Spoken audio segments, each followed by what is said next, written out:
Tonight with breaking news out of Philadelphia, fire crews asking people to avoid the area of 16th and Oxford Streets, a building burning. Here is a look for you live in Philadelphia. They say more than 100 fire departments members now responding. We're going to work to learn if there is anyone inside that building, and we will keep you posted. A look live right now in Philadelphia. Mandatory evacuations underway in parts of Florida and Georgia after Hurricane Dorian slammed into the Bahamas and moved closer to the U.S. East Coast. Here's a live look tonight at Cocoa Beach, Florida. More than 20 million people could feel the storm's impact in the next coming days. Thanks for joining us at 11. I'm Jasmine Brooks with meteorologist Ed Russo.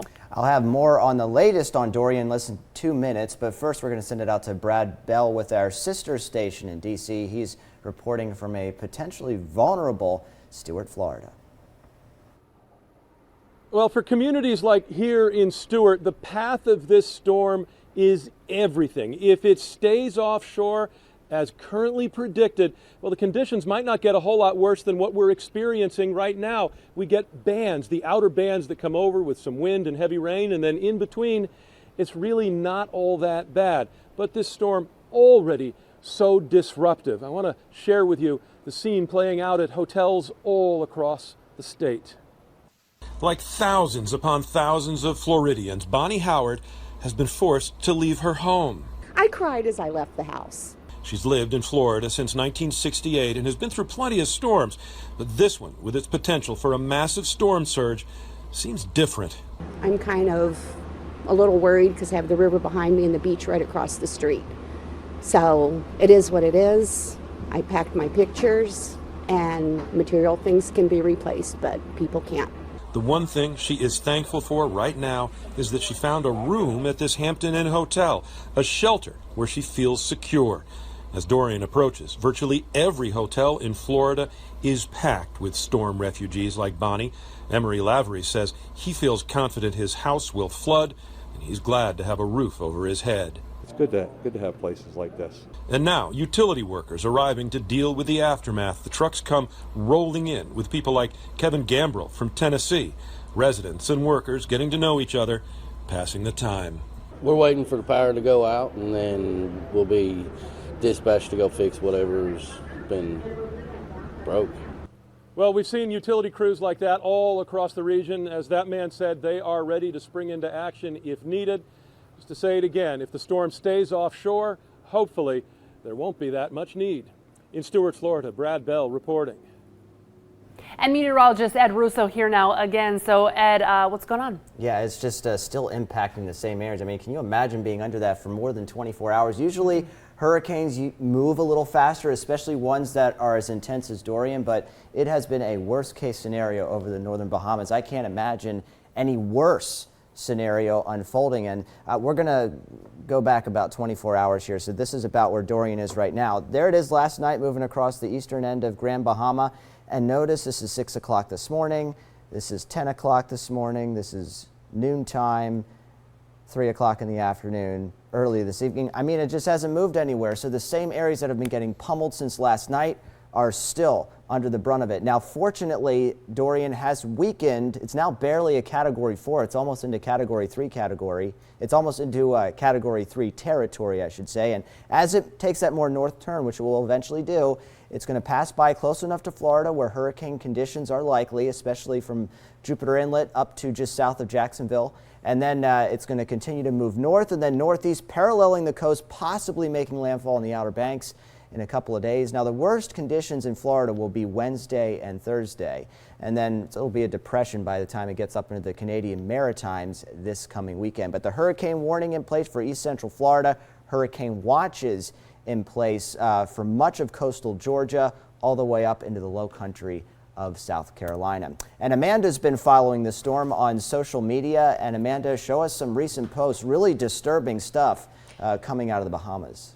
Yeah, Ed, it's really disturbing, and social media really just allows us to kind of feel like we're there with some of these videos that we're seeing. Look at this one, this man's car underwater.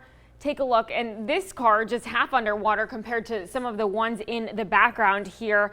This one might be one of the Most frightening, this is from the inside of someone's home. Look, you can see the water like coming up the stairs. I can't even imagine being in a home with that much damage. And this one still, these people look like they're on the second floor, and just look at that water. It's like a swimming pool in their house, just moving all of their furniture around. We've also seen some examples of just the wind hitting those palm trees, hitting that area. So the Bahamas definitely suffered a lot during this difficult time, and we're just going to pray for the best as it moves toward the U.S. Jasmine? Thanks for showing us those videos, Amanda. Caught on camera, deadly Hurricane Dorian hovering over the Bahamas, pummeling the islands as a Category 4. Video from Freeport shows proof of Dorian's punch as heavy rain and strong gusts of wind whipped coastal waters and violently blew those palm trees around. Now, the Prime Minister in the Bahamas says at least 5 people have already died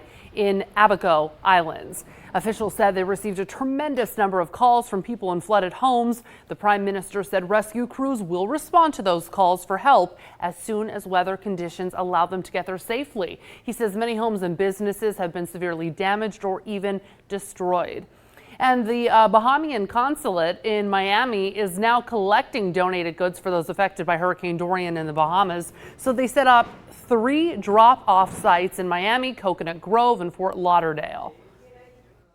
We have air ambulances ready to go down. As first responders, we can be first on the ground, but we cannot go empty. So we need you guys to come and help us. And was happy to receive a call last night from Commissioner Ken Russell to hear about this effort and to open our doors so that we might receive whatever donations can be sent. He has about 9 seaplanes.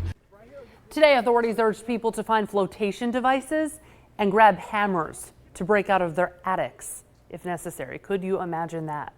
Walt Disney World will close early because of Hurricane Dorian. Disney World officials said today that 4 of the theme parks will close by 3 p.m. tomorrow.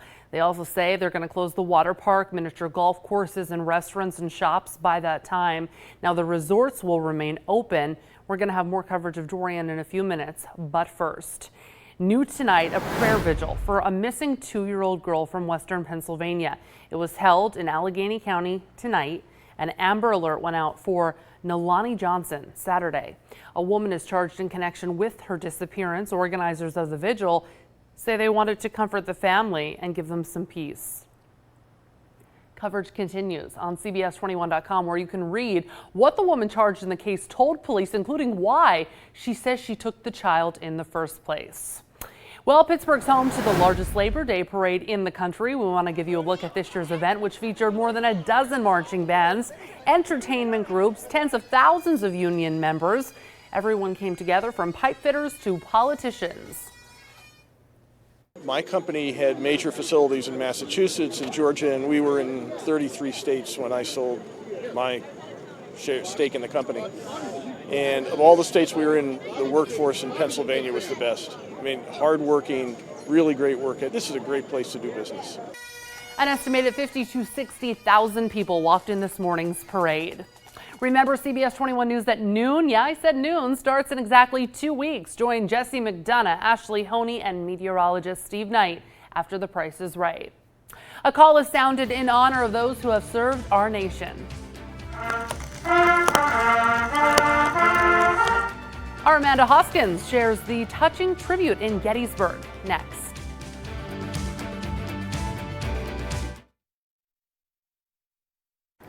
The Bahamas Prime Minister says at least 5 people are dead because of Hurricane Dorian. It's now heading to Florida. Here's a look at Juno Beach Pier.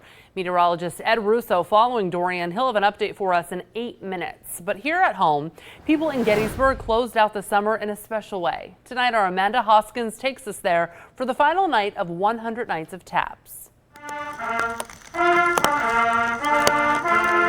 The sounds of patriotism rang through Gettysburg National Cemetery this Labor Day. It's just very, very special. Labor Day marks the end of a summer-long tradition still in its infancy, where someone sounds taps each night for 100 nights at dusk. Since I retired, I like playing my trumpet a little bit more, and this is a good occasion and good calls and everything. It is quite the experience. It is very touching and very moving, to say the least. Some buglers are veterans paying tribute. For others, this is a small way of giving back. If it weren't for them, we wouldn't be here doing what we do. The players come on their own accord, some from miles away. I believe we had buglers from representing 13 different states as far away as California. We had 2 from New Mexico. Most of our buglers came from Ohio this year, surprisingly. All sounding the notes that make people stop, listen, and remember. It brings them not only close to the soldiers that gave this sacrifice for us all to be here, but also brings them close to where Abraham Lincoln delivered the Gettysburg Address. While each night is special, those attending the closing ceremony are treated to a rare cascade of the melody. To hear 13, 14 trumpeters doing taps in a cascade like that is just awesome. It's magnificent. In Gettysburg, Amanda Hoskins, CBS 21 News. And our coverage of Hurricane Dorian continues in just minutes, but first, the steps schools are taking to help students battling mental health issues. And we're looking at some the shower and thunderstorm threat ending finally as we work through the weekend. Then we've got some midweek heat. Also, another look at Dorian.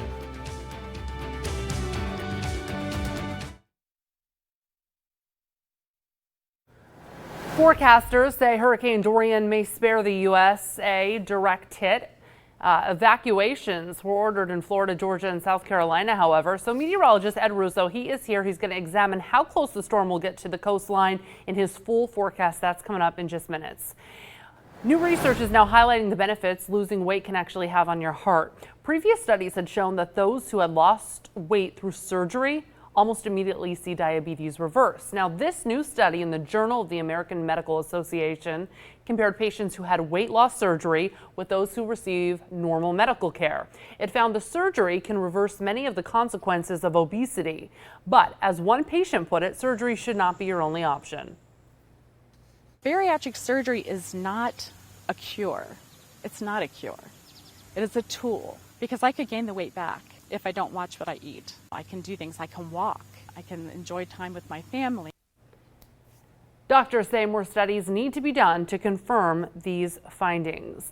And more schools around the world are using exercises aimed at reducing stress, and they're called mindfulness. Now more schools are hoping to use these techniques to help students battling mental health issues. Over the next 3 years, researchers in London will be studying these exercises. Officials say they're short doses of relaxation. In the early piloting, what they were saying was their life is busy, very busy, maybe busier than it was when we were children, and they find it's an opportunity to sit and reset. The exercises have been implemented at a school in London. Teachers say they've seen an 80% drop in reports of misconduct. When shopping online, there's always the risk that what you buy is not what you had in mind when looking at the pictures, prom dresses.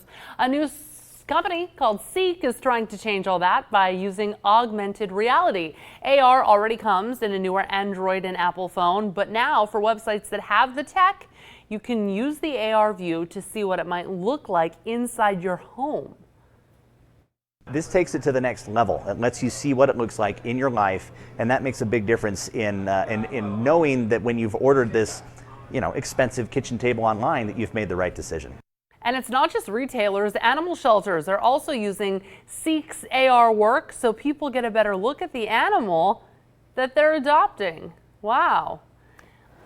Our Hurricane Dorian coverage continues right now. So Amanda Hoskins is here. She's been following the storm on social media. And Amanda, you're going to share some recent posts from people, right? Yeah, these are coming in from a lot of people that are tagging that they're in the Bahamas. Now look at some of these videos. You can just see this one, a car right here. As you can see, most of the cars are underwater. This one half. People really can't get out anywhere. And some of these are just really disturbing. Look at this video. This is inside someone's house. It looks like a swimming pool down there, and the people seem to be on the second floor. Their couches just moving. And here's another one just to give you a look of how powerful that wind is. And just a lot of these are just terrifying looks at what hit the Bahamas that really kind of gives us a good view into people's homes about what they're seeing now. Meteorologist Ed Russo has been tracking these storms. Ed, what are we seeing down there now? And it's amazing, Amanda. It's still areas that have been seeing some of the video that you just showed. They're still seeing it. Normally when you have a strong hurricane move through, it's out in maybe 6 to 8 hours. Some areas of the Bahamas have been dealing with this for over 24. Let's show you where the storm is at right now. So Dorian continues to sit and spin right or just to the north of Grand Bahama. So it's made a little northward movement since last night, but it's been stationary for the past 6 hours or so. Eventually we'll take that more north jog, which hopefully happens soon, because the sooner that happens, better chance east coast of Florida will be spared the worst of the wind, but still expecting hurricane force winds for much of east central Florida. The Sunshine State has been seeing a lot of these outer bands working ashore, so it's been breezy and pretty rainy across much of the eastern part of the state throughout the day. Now I'm taking you far north because this cold front over the northern plains, Minnesota, upper Great Lakes, that is going to be what kicks Dorian out to sea, hopefully before it makes a direct landfall in North Carolina. We're going to show you that track in just a moment. But a lot of the storms that we've seen fire up this afternoon, a few have been on the strong side, have weakened as they've dropped to the southeast. So really the rest of the overnight looking pretty dry. It's going to be on the muggy side, though. You can see spots that got the rain today, which was the southeastern part of the viewing area, especially in the 60s. 73 in Harrisburg, didn't see much rain today. 70 in Newport, a little cooler in Mifflintown at 62. So overnight tonight, we're going to clear out. You can see temperatures falling back through the 60s. And notice this cold front, that's been what's been over us today. That sparked the storms, and it's been kind of a humid day. The humid weather not going anywhere. It's going to get pumped up here as we head through tomorrow as well. But that's the front I was just showing you on the satellite radar over the northern plains, upper Great Lakes. That's the front that's hopefully going to kick Dorian out to sea by the time it makes landfall in eastern North Carolina. The outer banks are oftentimes very vulnerable to tropical systems because they stick out into the ocean like that. So Dorian eventually will take that more northeast track. So the big question is when? So back here at home, all the showers will continue to dry out overnight. We're looking at mostly sunny skies for tomorrow, a very quiet day around here. And then as we zoom out, there's the front. There's not a lot of moisture with the front, but you see it outlined there across the Ohio Valley. That's the front that's hopefully going to push Dorian away from the eastern U.S. Until then, it's going to parallel the coast. We've got hurricane warnings in place from Jupiter Inlet all the way up to just south of Jacksonville Beach or Jacksonville, Florida, and then north of there across much of Georgia, the coastal empire, up in the low country of South Carolina, which includes Charleston. We have the hurricane watch in place. The storm's going to be close enough where hurricane conditions are going to be possible across a good chunk of the coastal southeast. So tonight, 64, drying out, mild and muggy, and then tomorrow, 84, warm and humid. Shouldn't have to worry about any sort of rain. A few thunderstorms possible on Wednesday. A pretty strong front moves through. I'm not expecting a whole lot of rain with it, though. What you will notice, though, that we dropped nicely from 88 to 72 on Thursday. Going to feel more crisp as we head into the weekend. Friday night rivals looking pretty exciting because it's going to feel like some decent football weather there. Yeah. Temperatures in the 50s. And some fairs are coming up that I look forward to, and it's just like the whole fall. I love it. It's a good time. York Fair just around the corner. I know, and I've never been there. Have you? I'm sure. Well, I grew up in York. I had to go every year. Okay. Yeah. I need to check it out. Yeah. That's cool. Yeah, no, people come from all over the country to go to the York Fair. It's wow. amazing. Well, then I need to go. Yes. Okay, yes, you do. cool. Thanks. Especially if you only live around here, you can easily make the trip. Perfect. All right. Thanks, Ed. Hey, it's time to vote for our Subway Phenom. Sports Director Joel D. Smith features high school players who were outstanding during Friday Night Football. Check out the nominees. Let's start from Thursday Night Football. It's Noah Palm from Cocalico. Yeah, he's a quarterback, but he does it all. He scored on defense, had a touchdown pass, and 3 long runs in Cocalico's win over Cedar Cliff. Middletown's Jose Lopez picking up right where he left off last year. This time runs of 13, 66, and 60, all in the Blue Raiders' victory. We'll see him on Friday Night Rivals this week. Tyler Cruz from Cedar Crest, 162 yards rushing and 4 touchdowns. Count them, 4 in the win over Hershey. Timmy Smith rushing for Central Dauphin all over the place, 217 yards, 3 touchdowns, all in CD's win over Berks Catholic. And then there's Bilal Weidler from Susquehanna Township. He had a 74-yard touchdown, a 95-yard touchdown, yeah. And then how about recovering the game-winning fumble as well? And you can vote for your favorite on CBS21.com. Jolty Smith will announce the winner Friday night. Less than 1 day after being released by the Bills, Harrisburg native and Bishop McDevitt alum LaShawn McCoy found a new home in Kansas City. The Pro Bowl running back is reuniting with head coach Andy Reid, who he played under for 4 seasons in Philadelphia. So here's some of what McCoy had to say during his introductory press conference. My last 2 years, right, at Buffalo, I've had so many trade requests. You know, my agent on the phone, hey, we got a trade request. You know, back and forth, rumors every year. So I thought it would be with Coach Reid, right? This is when Hunt was gone. He just left, right? And then the Eagles.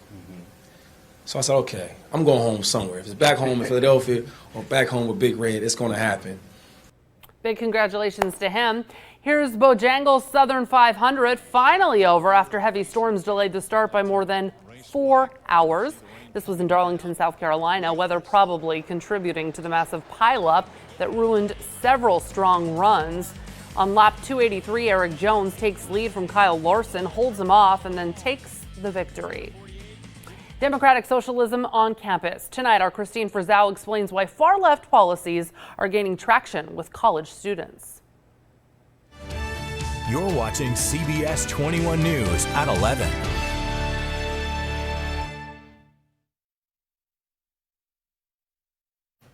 This circus truck could bring a lot of money. Bonham's Auction Company has actually billed the vehicle as the largest ever work created by Banksy. According to the outlet, the graffiti artist spent more than 2 weeks working on this. So check it out. It then traveled with an international circus this month that hits the auction block and could fetch up to $1.8 million. That's a lot of money. An automaker known for its high-performance cars says one of them can exceed 300 miles an hour. Bugatti showed off the results it got from a specially modified Bugatti Chiron. It says the car went 304.8 miles an hour during a high-speed run on a German test track. That's a new record for a car not built for extremely high speeds. Wow. Free healthcare, free tuition, policy ideas floated by Democratic socialists and so-called progressives seem to have a hold on college students. Sinclair national correspondent Christine Frizzell explains why such a dominance is emerging. And we're going to make public colleges and universities tuition free. Second thing, to answer your question, we are going to cancel all student debt in America. But when we talk about ideas, for example, like democratic socialism, it means putting democracy and society first instead of capital first. From the campaign trail to the Capitol, democratic socialist ideals are captivating college students across the country. They're favoring socialism and favoring Marxist ideas, and then also failing to educate students on the benefits of free markets. Members of the conservative college watchdog group Campus Reform think professors are drilling down socialist ideas in classrooms. Poll results from Chegg, a company known traditionally for selling college textbooks, says Bernie Sanders is the favored presidential candidate on campuses.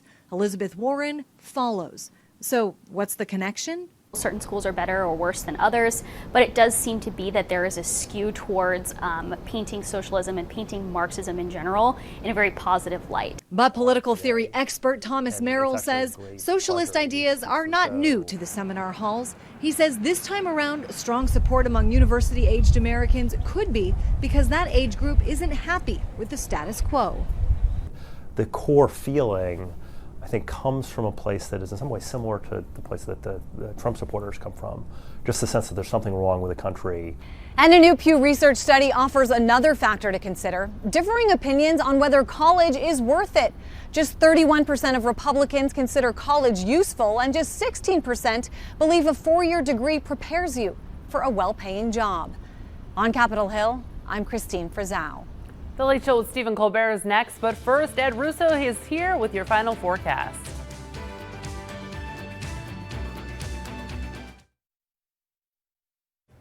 And it's looking pretty nice as we head into the middle part of the week. A little last taste of summer. We're dry until Wednesday, maybe a couple storms. It looks like a pretty dry front, though, but what it does do is it drops us nicely into the 70s Thursday, Friday, and into the weekend. Very pleasant. All right, sounds good. Hey, that's going to do it for CBS 21 News at 11. The Late Show with Stephen Colbert is next.